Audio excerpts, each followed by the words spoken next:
ஆழ்வார் திருவடிகளே சரணம். எம்பெருமானார் திருவடிகளே சரணம். ஜீயர் திருவடிகளே சரணம். ஸ்ரீ தொண்டர் அடிப்பொடியாழ்வார் திருவடிகளே சரணம். சுவாமி பெரியவாச்சான் பிள்ளை திருवडिगले शरणम. पासुरम संख्या 17। 16वें पासुरम में आழ்वार ने कहा कि प्रेम भक्ति मेरे ब्रह्मांड के प्रति प्रवाहित हो रही है। तो अब इस पासुरम में कहते हैं कि प्रेम भक्ति हृदय में प्रवाहित हो रही है। कुछ लोगों का हृदय में प्रवाहित होता है, बाहर के शरीर से वो पता नहीं लगता है। परंतु आழ்वार कहते हैं मेरे हृदय तो प्रवाहित पिघल जाता ही है, परंतु मेरे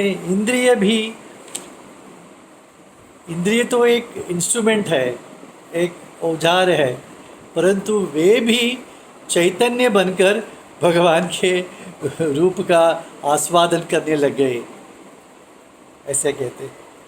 देखिए, आँख देखने के लिए है, आँख से मन को आनंद होता है, आँख को थोड़ी आनंद होता है। हम कहते हैं मेरे आँख का आनंद तो मन को होता है, परंतु आழ்वार कहते हैं नहीं, मेरे आँख ही आनंदित हो गए, ऐसा कहते।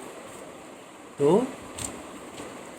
விரும்பி நின்றேத்த மாட்டேன் விதியிலேன் மதியொன்றில்லை இரும்பு போல் வலிய நெஞ்சம் இறை உருகும் வண்ணம் வரும்பமர் சோலை சூழ்ந்த அரங்கமா கோயில் கொண்ட என் கரும்பினை கண்டுகொண்டு என் கண்ணினை கழிக்குமாरे।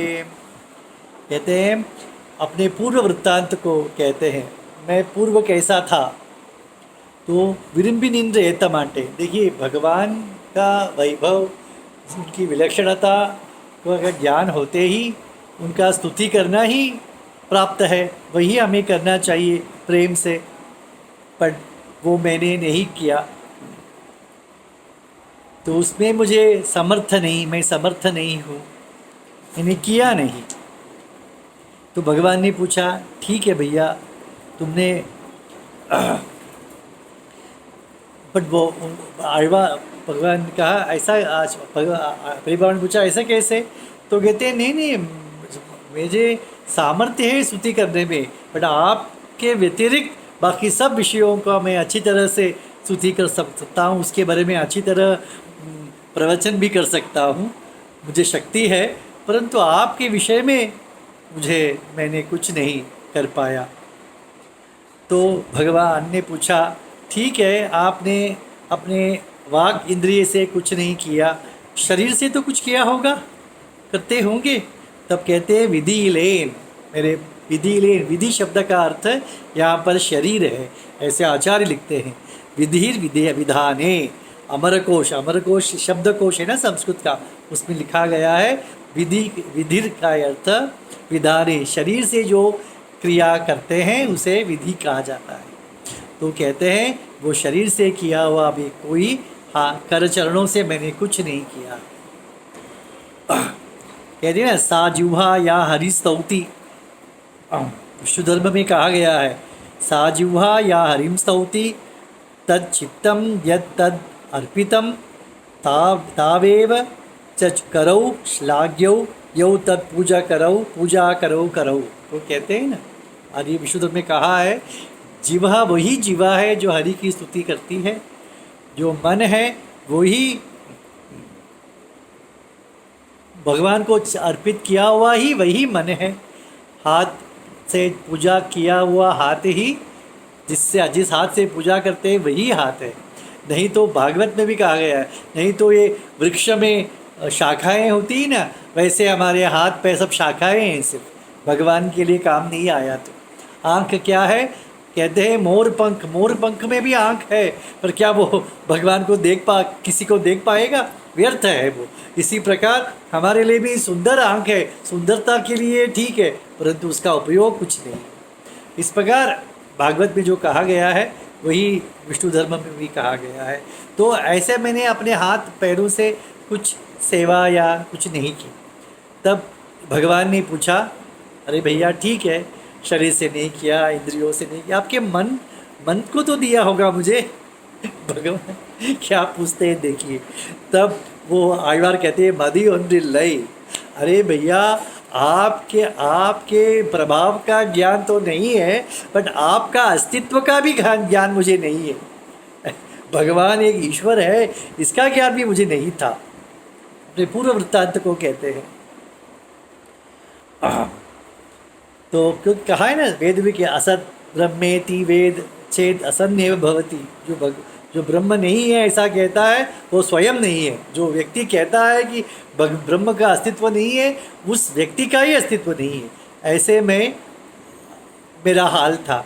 विद्यान्य अन्या शिल्प नैपुण्यम कहते हैं ना, भगवान को छोड़कर, भगवत विषय को छोड़कर अन्य में प्रवीण होना जूता सीने में प्रवीण होने के बराबर है, ऐसा कहा था ना पूर्व भी। उसी प्रकार मेरा सब शरीर हो या मन हो, इंद्रिय हो, सब व्यर्थ गए। तो भगवान ने कहा ठीक है, आपके सब मन वाक्य सब व्यर्थ गए, तब मैं अब मन को ठीक करना चाहता हूँ।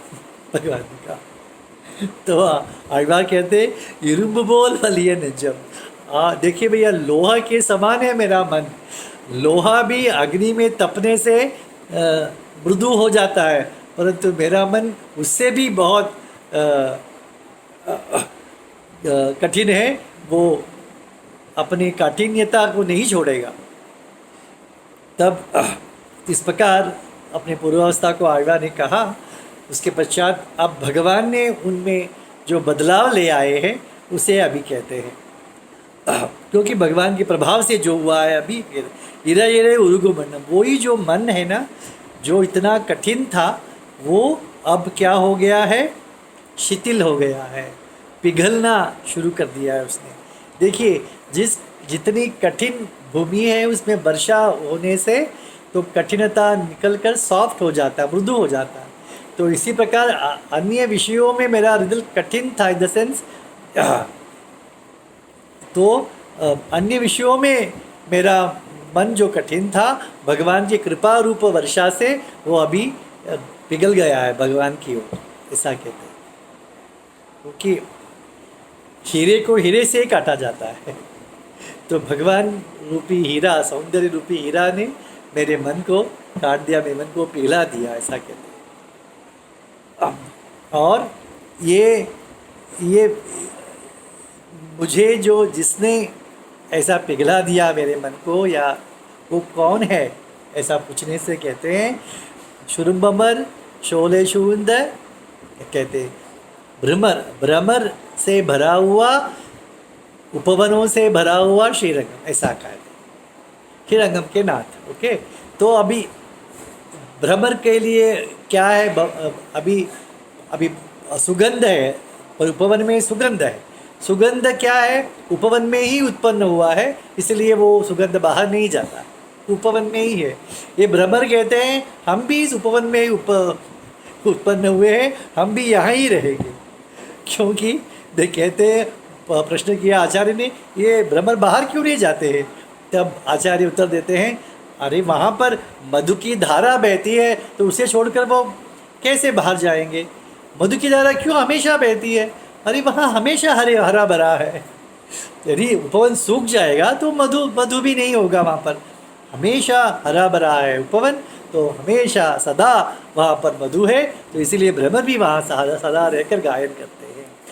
परंतु इस उपवन इतनी शोभावायन है, इस शोभा बिल्कुल कुछ नहीं है, ऐसे है श्रीरंगम की शोभा, ऐसा कहते हैं आचार्य भगवान। तो ऐसे शोभा से भी, उपवन से भी अधिक शोभायमान हमारे श्रीरंग में रहते हैं भगवान। वैकुंठ में जैसे विराजमान है, वैसे यहाँ पर विराजमान है। कौन है वो? कहते हैं कर्म यानी गन्ना। उन्होंने रस क्यों नहीं कहा? रस पिच होता है हाथ छूने से, परंतु गन्ना मधुर भी है, पर ऐसा पिच नहीं होता है, इसलिए गन्ना कहा है। और शक्कर क्यों नहीं कहा? शक्कर तो कृत्रिम उस पर प्रोसेस करके वो शक्कर बनाया जाता है, ऐसा नहीं है भगवान नैसर्गिक, गन्ने जैसा नैसर्गिक स्वाद वाला है। तो ऐसा कहते हैं क्योंकि रसो वै सह, भगवान की सत्ता ही उसमें रस है ऐसा नहीं, भगवान ही रस स्वरूप है, ऐसा कहा है ना। रसो वै सह रसम हेवायम लब्ध्वा आनंदी भवति। भगवान स्वयं रस है, उस रस को पाकर जीव क्या होता है, स्वयं आनंदी होता है, आनंदित होता है। जैसे उपनिषद में कहा गया, नैसर्गिक रस है भगवान गन्ने के रूप में।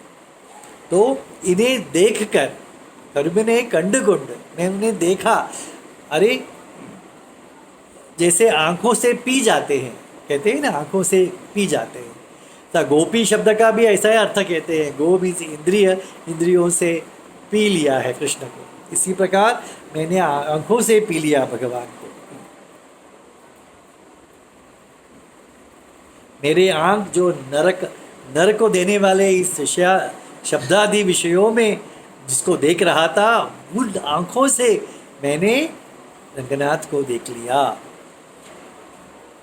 कहते हैं ना कि योगियांचा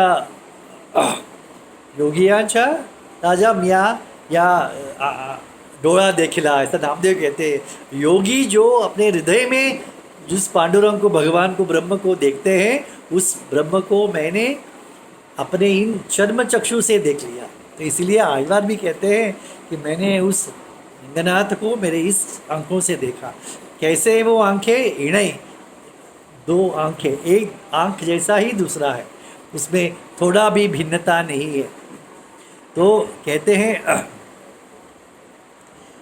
मुक्त, नित्य मुक्त भी आनंद से भगवान के सदा पश्यन्ति सूरया वैकुंठ में देखते रहते हैं, उनका तो सदृश होगा ये?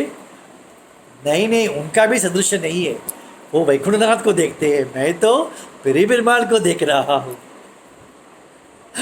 परिबीरमाल को देखना वैकुंठनाथ के देखने के बराबर भी नहीं है, उससे श्रेष्ठ है। और कहते हैं इस इंद्रियों का स्वामी कौन है, आंख का स्वामी कौन है, मैं हूँ। तो मुझे छोड़कर ये आंखें ही, आंखों को क्या करना चाहिए, आंखों को श्री रंगनाथ को मुझे बताना चाहिए और मैं मन से आनंदित होना चाहिए, परंतु ये आंखें क्या करती है, मुझे बताते नहीं है, स्वयं रम जाते हैं भगवान में। आचार्य तो उदाहरण देते हैं, रामम में अनुगता दृष्टि। दशरथ जब राम वनवास को जाते हैं तो दशरथ जी कहते हैं मेरे आंखें राम के साथ ही चली गई, पुनः लौट कर नहीं आई, ऐसा कहते हैं। इसीलिए आழ்वार कहते हैं मेरे आंखें भी रंगनाथ में ही समा गई, मुझ तक लौट कर नहीं आई।